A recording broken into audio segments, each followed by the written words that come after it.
All right, good evening and welcome again to the Higher Education History Symposium.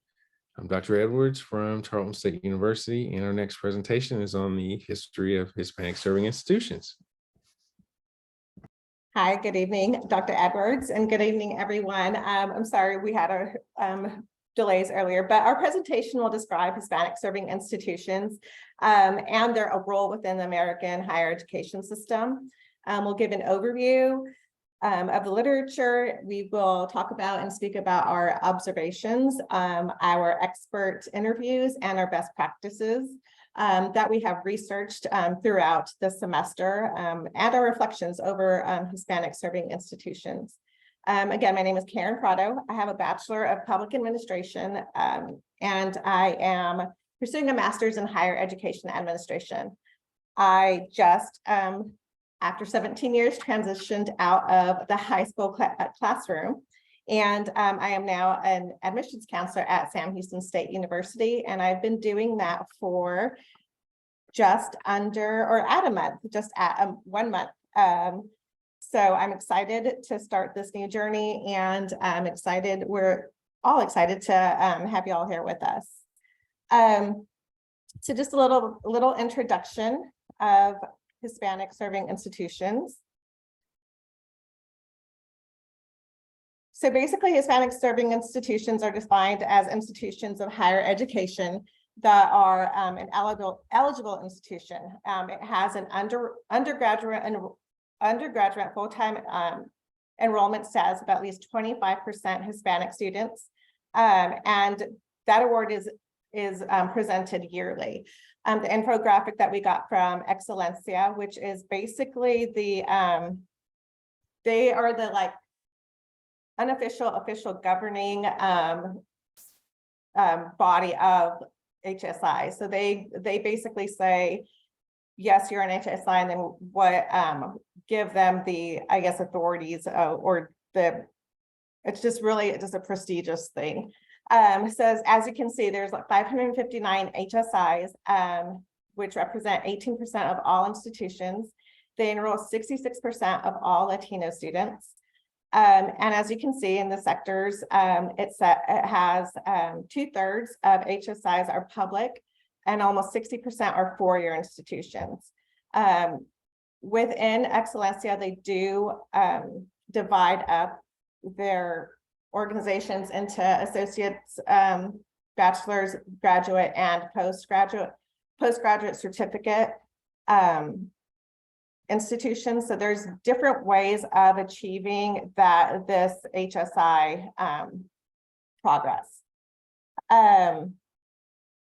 With the designation of HSIs come many benefits, including the opportunity to apply for grants and special funding from the federal government. And really, those grants and funding from the federal government can be used in whatever ways really the institution wants them to. Obviously, there has to be some sort of research and data to back up that these programs are reaching who they're supposed to reach. And it's really not just Hispanic students on campus. It's really geared toward all students on campus who can use these resources. So again, there's 3 designations. There's an HSI, there's an EHSI, which is an emerging Hispanic serving institution, and then a GHSI, which is basically a Hispanic serving institution that also offers graduate programs. And as you can see, those graduate programs could be doctoral degrees, other kind of master's degrees, and then 17 post-master certificates. Again, the Hispanic serving institutions, you have to have an Hispanic enrollment of at least 25%. And then the emerging HSIs are for those schools who have not quite yet reached that threshold of 25%, but are working toward it because they know that there's funding and there's other prestigious, I guess, labels that come with this HSI designation. So those EHSIs are 15 to 24.9%. students population. And then next we have my colleague who will go over the literature review with y'all. Good evening, everyone. Just want to make sure everyone can hear me. Yes. Okay, I'm going to assume you all can hear me. So my name is Kiara Maldonado. I have a bachelor's degree in social work and am pursuing my master's in higher education administration and will graduate in December of 2023. This is my second year in the classroom as an ELA teacher, and I'm hoping to move into higher education as an advisor in the future upon receiving my graduate degree. So for the literature review, Hispanic Serving Institution designation began in the 1960s when the Higher Education Act of 1965 was enacted to provide more resources and aid for lower income and middle income families at post-secondary institutions. In the 1980s, Latinx activism called for more equal access, opportunities, and representation in higher education.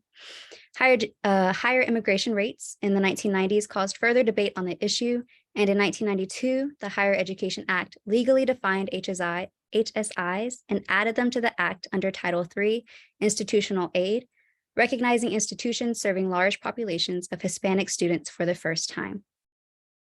HEA Higher Education Act placed HSIs under Title V, which provides financial support for HSI colleges and universities in academic and student services.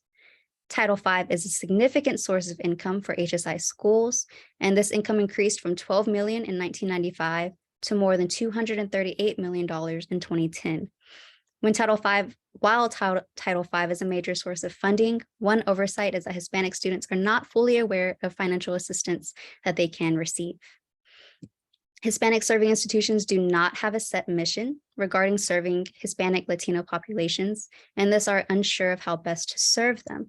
In this case, campuses do need to work to have a goal of decreasing inequities for racially and economically minoritized groups. HSIs offer strengths that other colleges and universities might not have, such as collaborative relationships, relevant academic and social support from faculty and staff, and transparent financial expenses that serve all of the higher education community. All students attending HSIs gain these benefits. And then the next slide. Within the realm of Hispanic serving institutions, it was noted that underrepresented minority students still yearned from companionships from students who were culturally similar to themselves. There is an increased sense of belonging for Hispanic students attending an HSI compared to those attending non-HSIs since HSIs first began emerging.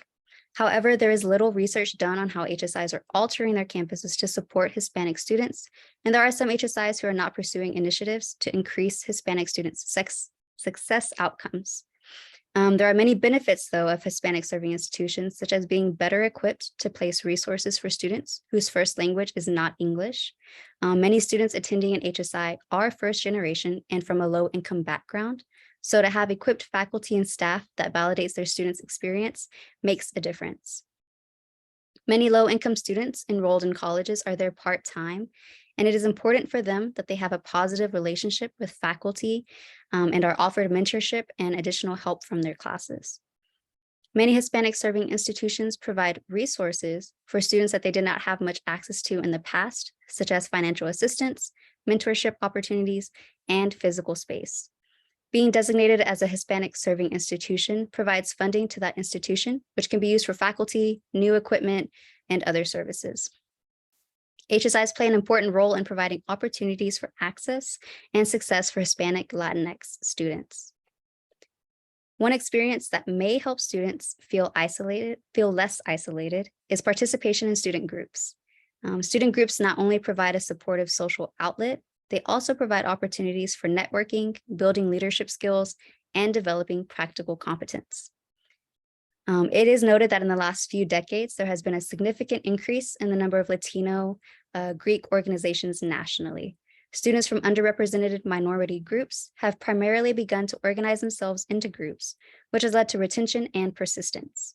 In addition, recently, campuses have devoted significant resources to addressing campus climate efforts to enhance diversity. They have created special recruiting programs, developed curriculum integration efforts, and structured multicultural competency training for faculty, staff, and student leaders. And with that, we will move into observation insights.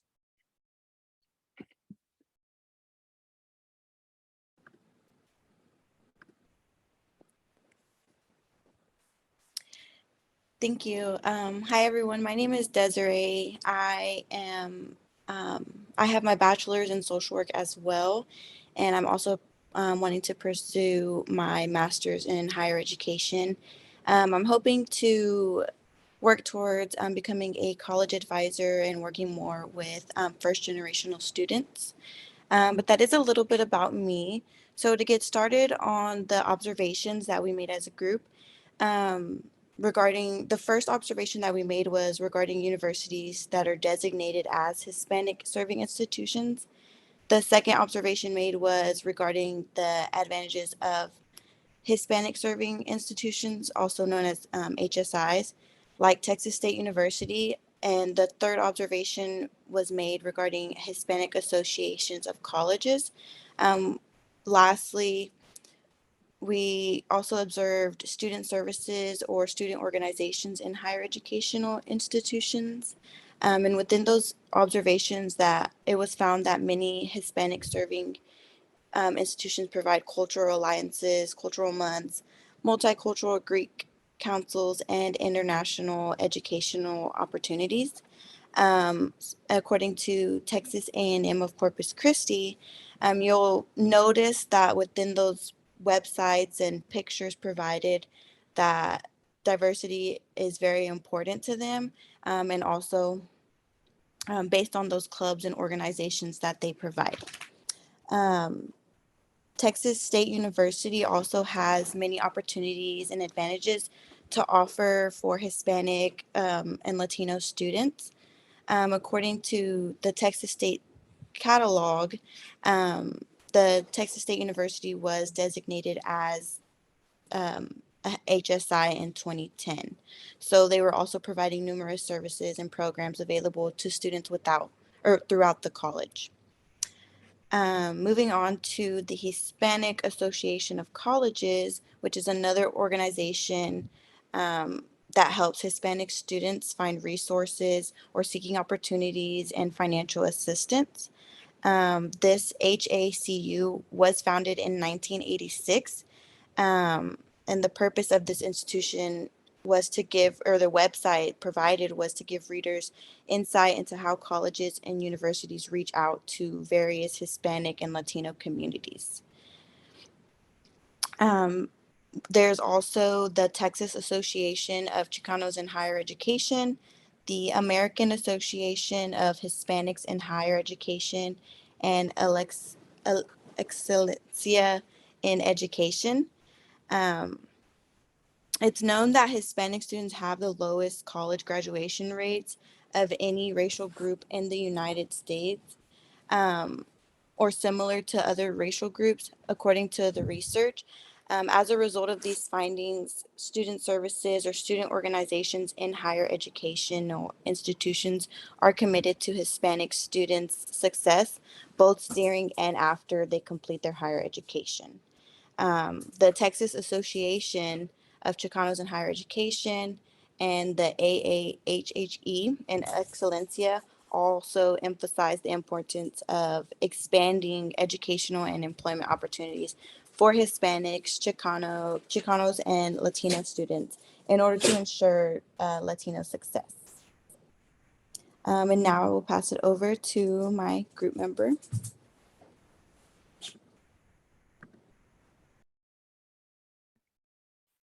Hello, good afternoon. My name is Sandra Flores. I have a bachelor's of science in education, and I am pursuing my master's in hopes of staying here in higher education.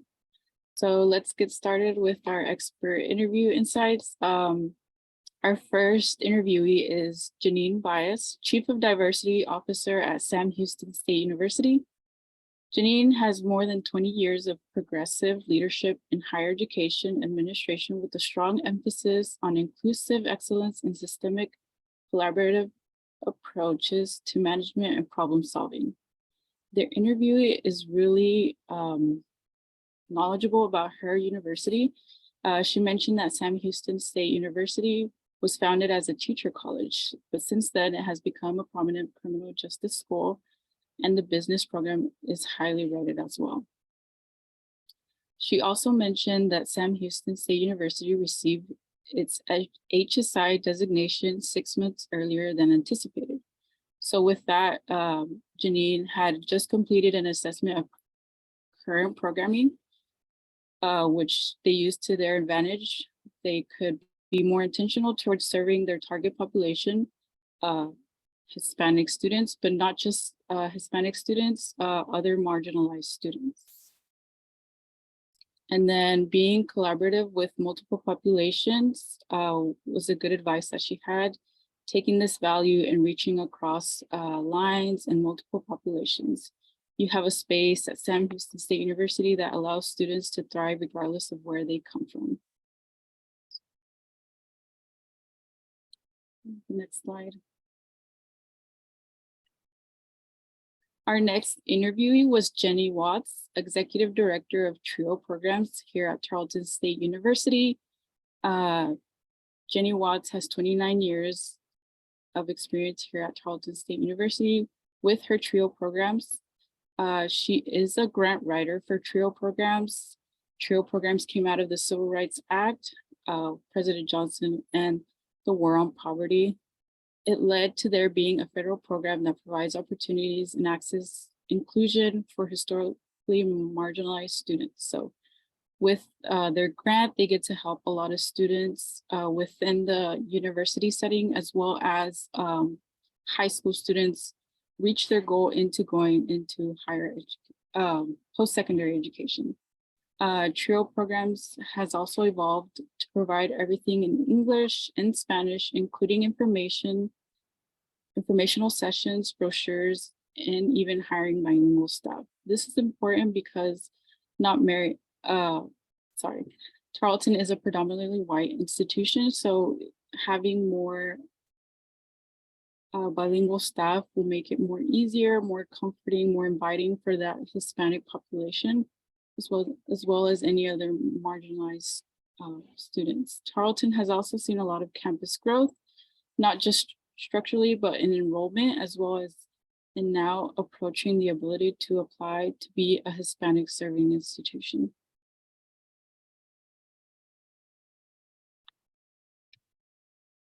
Our next interview was the Texas A&M Corpus Christi. It is a Hispanic and minority serving tutorial research institution recognized for its academic programs and renowned faculty.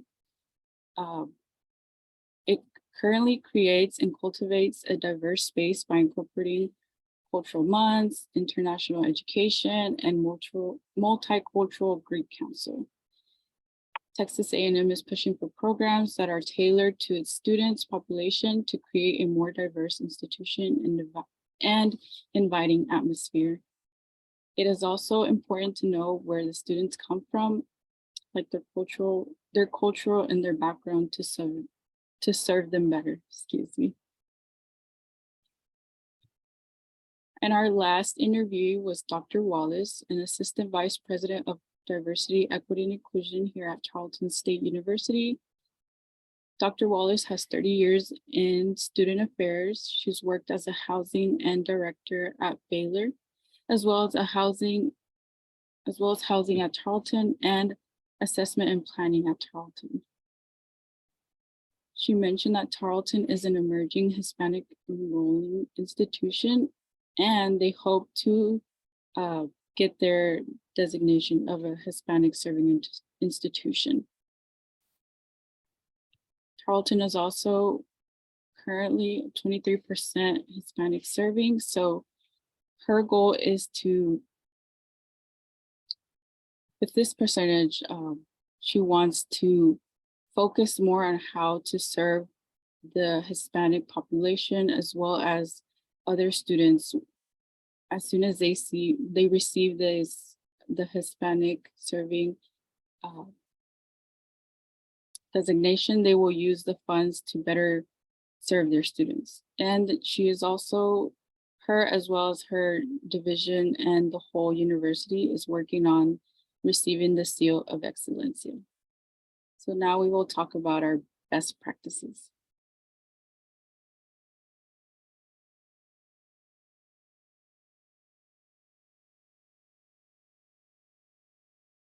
Oh, Karen, you're muted.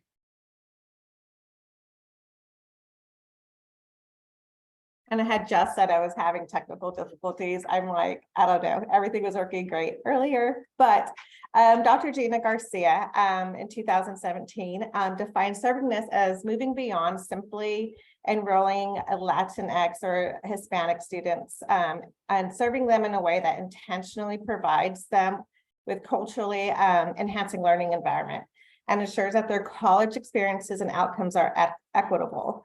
So her whole thing is, how do we serve these students? And if you do not know of Dr. Garcia's research and just practice in HSI, she's one of like the leading researchers within the HSI community. From her website, she said she has really focused on bringing equity and justice into higher education within the HSI realm. She seeks to understand experiences with really everyone, administrators, faculty, staff within the HSI community. And she looks at the way different, how race and racism have really shaped the experiences of underrepresented or minority groups in higher education. And she really goes into this, like, I know we've talked about Excellencia, but she goes into this whole thing about HSI shouldn't just pursue that Excellencia seal, but really put into practice what you said you would do. So you are telling, you know, everyone or the powers that be, this Excellencia seal, that you're going to do the X, Y, and Z, then they want to see you do that. How are you going to do that? Where's the data that shows that it's working on campus? And then right before we came on, I was like looking, just scrolling through, kind of relaxing from the day. And I was actually looking at her website again. Yeah, that's how I relax. And I just found out she has a podcast. It's called Que Pasa HSI. And she and other HSI advocates are come on and discuss all the hot issues of the day. So if that's something that you guys would be interested in, I can also leave that somewhere, or maybe in the Q&A, I can give you that podcast again, but I know what I'll be listening to during the workday. And so with that, I'll move on to 3 of the best practices that I found. And I kind of wanted to go through and have best practices from at least a community college and then 2 four-year colleges, and then 2 four-year colleges, but one being a graduate program. So the first one is El Camino College in California, and their academic cohort support program is called the First Year Experience Program. This program is so popular, has become so popular from 20 years ago, you know, till now, that students have to fill out an interest form before they even get an application form. And I thought that was really interesting that, you know, obviously the data has shown that these first year students are receiving the support that they need academically, financially, and even in career counseling to move on or to transfer into whatever their next path is in higher education. And many of them, obviously, when you're starting at a 2-year college or at a community college, you're looking to move into that 4-year university. But as you can see, they offer first-year learning communities, which have become really the hot thing in higher education now. You see a lot of even these learning community pods pop up in residential halls where, you know, if you're part of the nursing cohort, you're all in the nursing cohort, and that's your residence hall.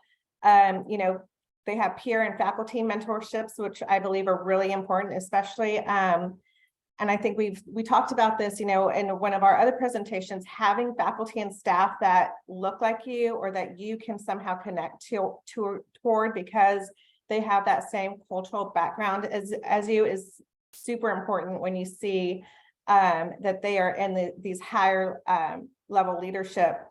And it's something that you can, you feel like, oh, I can do that as well. So this is, and I left more information available for their website, El Camino College. The next is UTEP, the University of Texas at El Paso, which is just happens to be my hometown. But what I did love about this group was the El Paso Collaborative for Academic Excellence really encompassed the whole culture or the whole community of El Paso. They reach out and work with all of the school districts in El Paso, K or really even pre-K through, I am so sorry. I'm so sorry. Pre-K through 12 grade. And I am so sorry.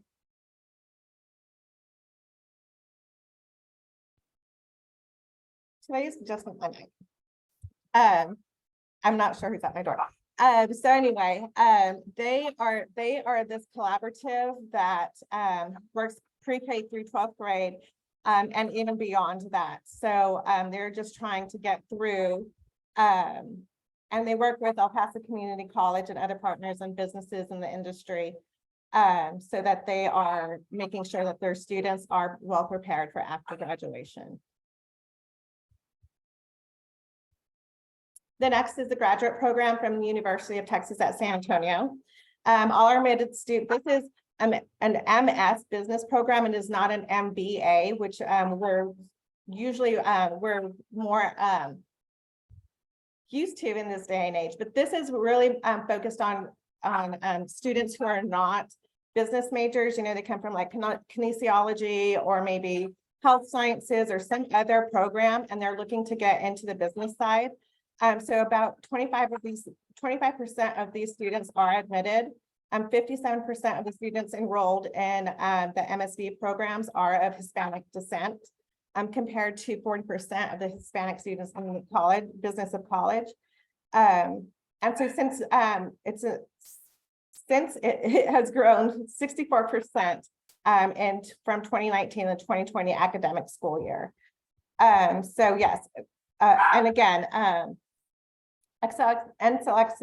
the Excellence in Education has a full database on all these sorts of programs and best practices that schools and really anybody can go on and get what is being used out there from, and like I said, they have it divided up from associate's degrees, four-year universities, graduate programs, and then even what you can do for high schools. And what HSIs are doing is starting to build programming that will go into the high schools, go into the elementary, middle schools, elementary schools, so that all these students are, once they reach that four-year threshold, are ready to take on the four-year academia and then obviously persist to graduation.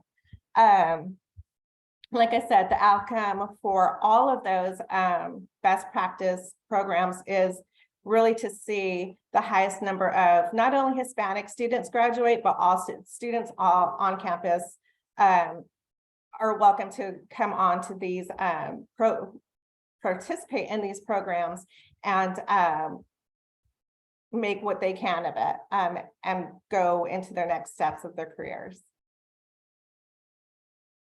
And then now we have our reflections and takeaways. I guess since I'm on, I'll go first, and then we can move through. So really, I can mute myself. So through our weekly assignments, and I'm just kind of going to read this, I learned so much about Hispanic serving institutions, and it really made me wonder because the Hispanic HSIs have been around for years. I mean, and when I went to school, it really was not anything that I heard of. I did join a historically Latina sorority, Hispanic Latina sorority, because I wanted that support group of like other first generation Latino women who were looking for, or who were pursuing their higher educations. And I knew that was important to me. I knew that looking for professors who, again, looked like me was important to me, because I went to a predominantly white institution. I went to Texas State, was Southwest Texas, but way back when I graduated. But I know that what these programs now are focused on is so important to the students on campus, and the importance of creating a space where students can interact with people from the same background and they're able to learn about their cultures and be involved in the organizations that embody their beliefs and values is a vital piece in recruitment and retention. And it really is. And that's not just Hispanic students, that's Black students, Asian students, any other international or study abroad students that come, they want to make sure they want to have that familiar connection to the campus. So, when placed in the context of higher education, history of higher education, HSIs, HBCUs, and other MSIs, and MSI is a minority serving institution. So they're a whole different, maybe in the next class we can add MSIs into the realm of this, but they're virtually brand new entities. And even though we've come such a long way, there's still so much work to be done ultimately to see that the majority of minorities still persist to graduation.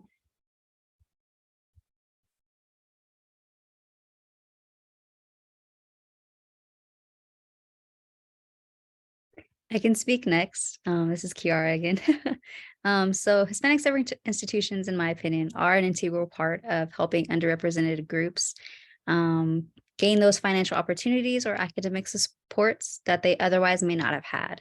While there's always more that can be done to meet the needs of students, I believe we have come far in providing more equal opportunities in higher education institutions. Speaking with those working in higher education institutions, especially in one who is likely to meet designation status soon, Tarleton, it's helped me better understand how students in present time can be better served as a result of the support that Hispanic serving institutions can provide. It's important that institutions continue to learn how best to meet the needs of their students, especially those who are underrepresented and need more access to resources.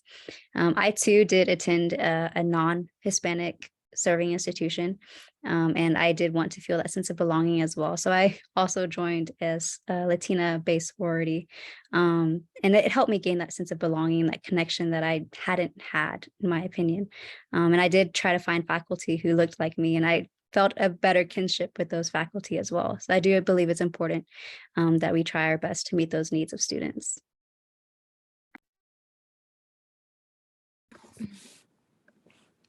I can go next. So I gained a lot of information about the significance of HSIs and really just about the history in general. I feel like HSIs are really a great way for minority groups that are underrepresented, like Hispanics, to kind of navigate their way through college. I think it's really important to have a place that helps individuals like Hispanics, Latino communities, because this is like a designation institution. They help pay for services and programs that will help these students stay in school, graduate, and just prepare for life after college. I've also learned many things about Hispanic serving institutions, the importance, how we must help our students reach their potential. I've even learned about the designations. I honestly did not know there were so many, or like the Seal of Excelencia, but I do appreciate having learned so much during this course and the importance. I will truly continue to expand my research and take it all in. So it was a really great learning experience. And I even learned so much from my peers. So thank you guys.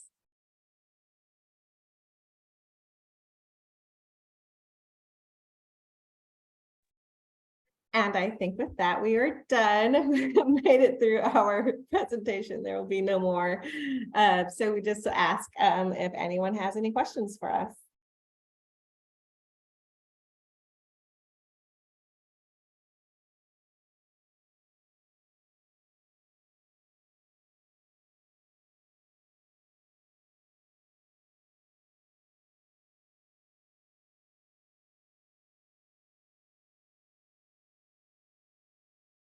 Great presentation, ladies.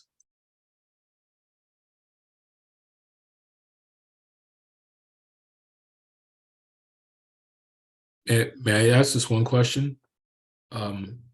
Obviously, with Hispanic population or the community being as diverse as it is right now, do you feel like there's like a distinction amongst them? Like, does it reflect, a certain percentage or a certain leading nationality in one region versus another? Like, for instance, I'm from New York City, and we have people from Puerto Rico, from Dominican Republic, from certain parts of South America. But then when I came down here to the South, I'm meeting a lot of people of Mexican and Central South American descent, predominantly Mexican. Are each of these kind of operating, I guess, with a different emphasis on a particular culture based on whoever resides in the region or lives in that community? Like, do you think that there are certain distinctions based on where they are? Like, if you go to Florida, Miami, they have a different population, Latinos and Hispanics, and they have different ones in California versus New York versus Texas, or, so I'm just curious in terms of if these HSIs have like a different focus or a different culture, a different climate at each of those institutions, or are they almost along the same lines in terms of how they operate and integrate their students and serve them?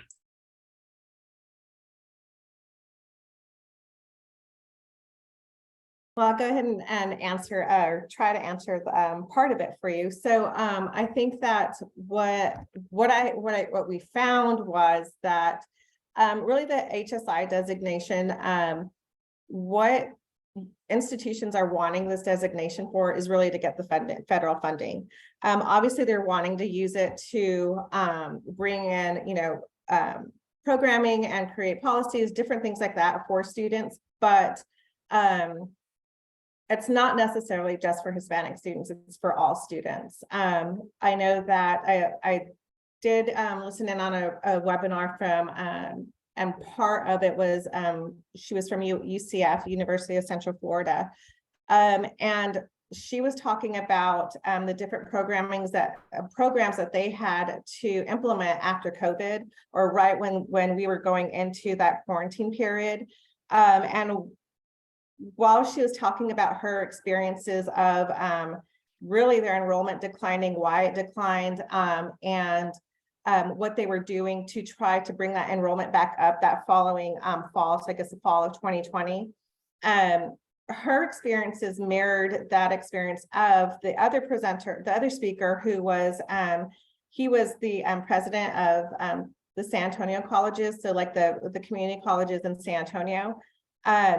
And their experiences were the same. And I don't know if that was because it was cultural, but a lot of the reasonings that students from both sides, so from Florida and San Antonio, gave about not wanting to re-enroll and not coming back onto campus were the same. And now that you're saying that, it could just have been because of our Hispanic culture, and a lot of what, I guess, what we believed what COVID was and the pandemic, and living within families. I do remember that off of the webinars, is that they're living with our elderly population a lot of times lives with these students. And so their experiences were the same, and they were talking about the different programming and just things that they had to like come up with in order to first build enrollment first really build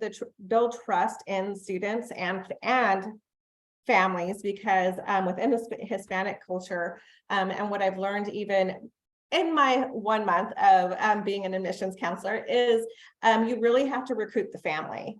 And I think that's even true with really anyone, but like within the minority culture. And I don't want that to sound bad, but you have to recruit the family. It is what it is. And so I think I don't think that there is necessarily like a division or a different way of doing things. Obviously there's going to be like some small differences, but I think that within the realm of these HSIs is really just getting these students to, recruit them, enroll them, and then retain them and get them to graduation. And I think that another thing that I was really surprised to learn is that right now, even at Sam Houston State, the population that is the lowest enrolling, and I'm going to say for Sam Houston, is Hispanic males. And so which makes me wonder, first of all, where are they going? And second of all, is that everywhere in Texas? Is that every like university, or are they all feeling that like where are the Hispanic males going? Where are the Lost Boys going? So that's my answer for you. Thank you.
I mean, we're done. I don't know if anyone else has any other questions.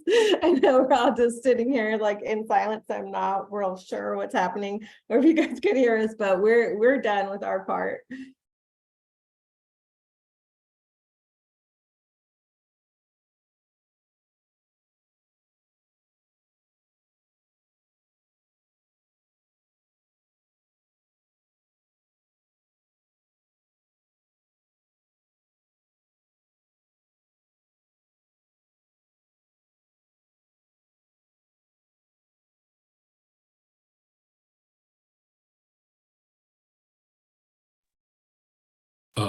Just I was gonna throw a question out.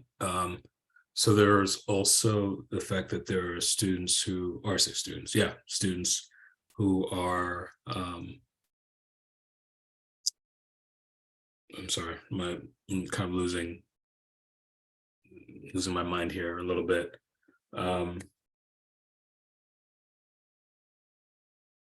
Sorry, it'll come to me in a moment. I'm sorry. Sorry, I'm just like a little overwhelmed right now. No problem, John. While you're I remember. I apologize. Okay, I go ahead. remember. How are HSIs also helping to support undocumented students like DACA students, etc.? How are they, like for instance, for certain schools, they are international students were providing support for students with visas, but they're not necessarily allowed to provide direct services to students who are undocumented. However, they are providing advice on ways that they can navigate, but they can't provide them with direct services or funding or any services, etc., unless some of those institutions have dedicated finances to do that and dedicated resources for that. So how are the HSIs providing that kind of support for those who fall under that category? as far as you know.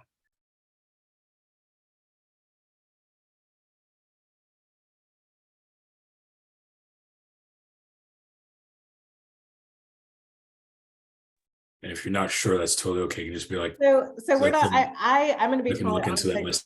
I was just There curious if wasn't, you came there across any. wasn't anything that I came across when I did my research for this class. Now I will say in a different class, I did have to we had a different assignment, and it was actually with Dr. Edwards, but I know that there is a school in North Carolina that does help DACA students with different avenues of funding through community partnerships, because a lot of DACA students don't qualify for financial aid for whatever reasons.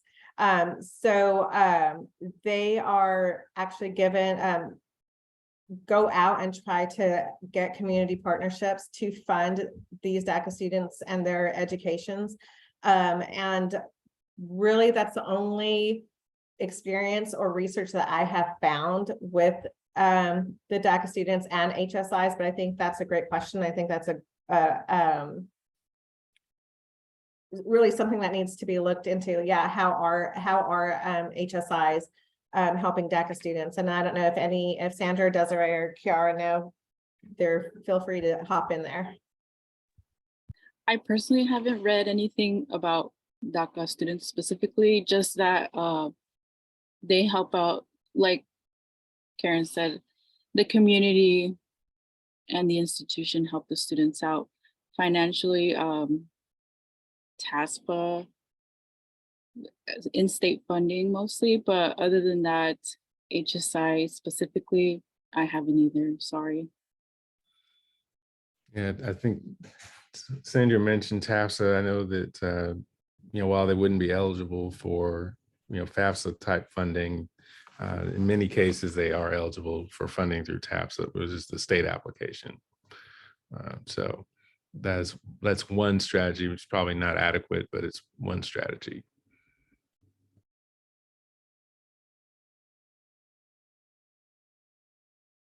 Well, I do want to ask you, I know you had your reflections that you had posted on that one of those slides, but I did want to ask you all again, you kind of gave your reflection, but I'd like to see what you plan to take with you as far as, this course, whether it's about the expert area or just maybe something that you picked up, a skill that you picked up.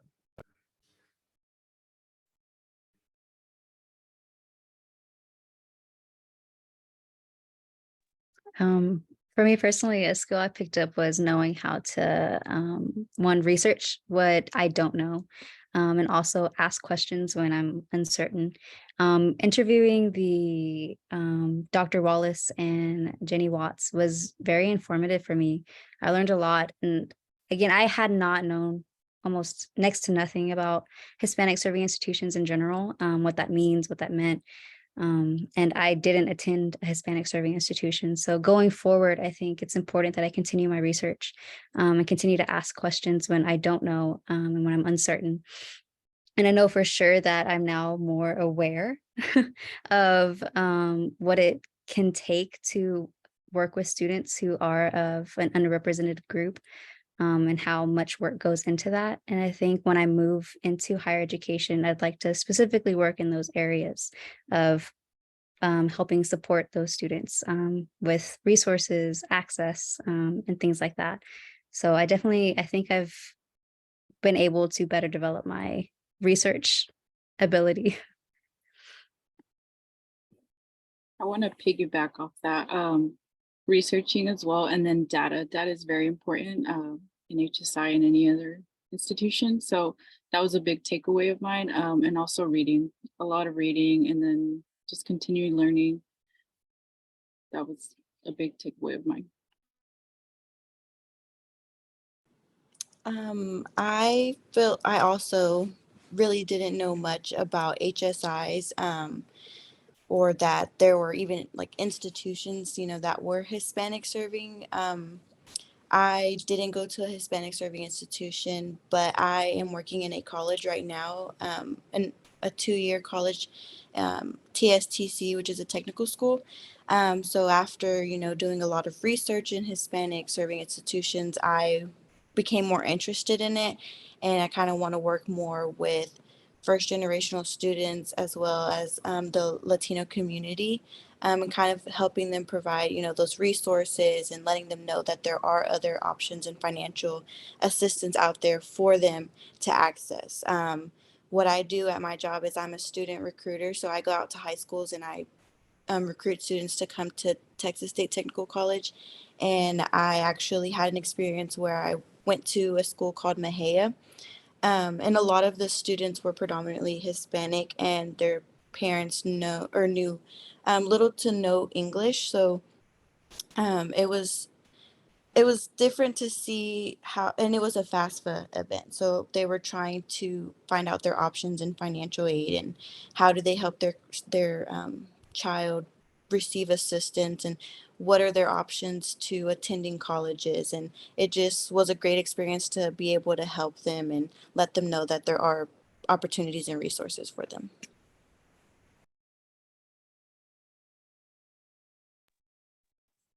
And I think that's what I learned, and I think in taking multiple of your classes, like we said before, Dr. Edwards, I think that I know, just personally speaking, I get the most out of talking to people. I don't know if you guys can, I like to talk. And so I love just learning about people's positions and what drives them and what drives their creating those initiatives and programs, and especially in the last, I think, couple of assignments or classes that I've had with you, both of the people that I spoke with were chief diversity officers or some kind of like inclusion officers.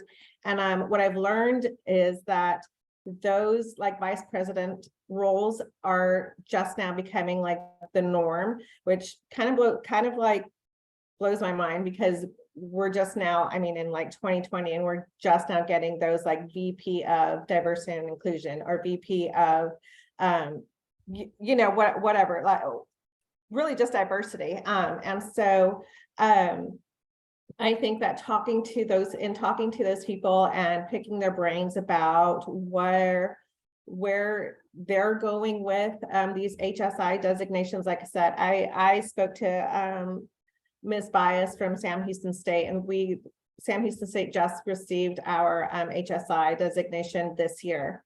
Tarleton will probably, I'm guessing within the next year or two, because we're at 23-ish% Hispanic right now, will probably get their designation within a year or two. Just seeing where these institutions are now and where they will be and what they will do with that funding, I think is really important. And that's really my favorite part of the classes is having to talk to people and just like learn more, because I don't think there's anything more valuable than just real world application. Well, thank you all. It's always good to get good feedback from you all on what you're getting from the experience. It's really helpful for me as an instructor. I enjoyed having you all in the class, and this has been a great presentation. So thank you so much.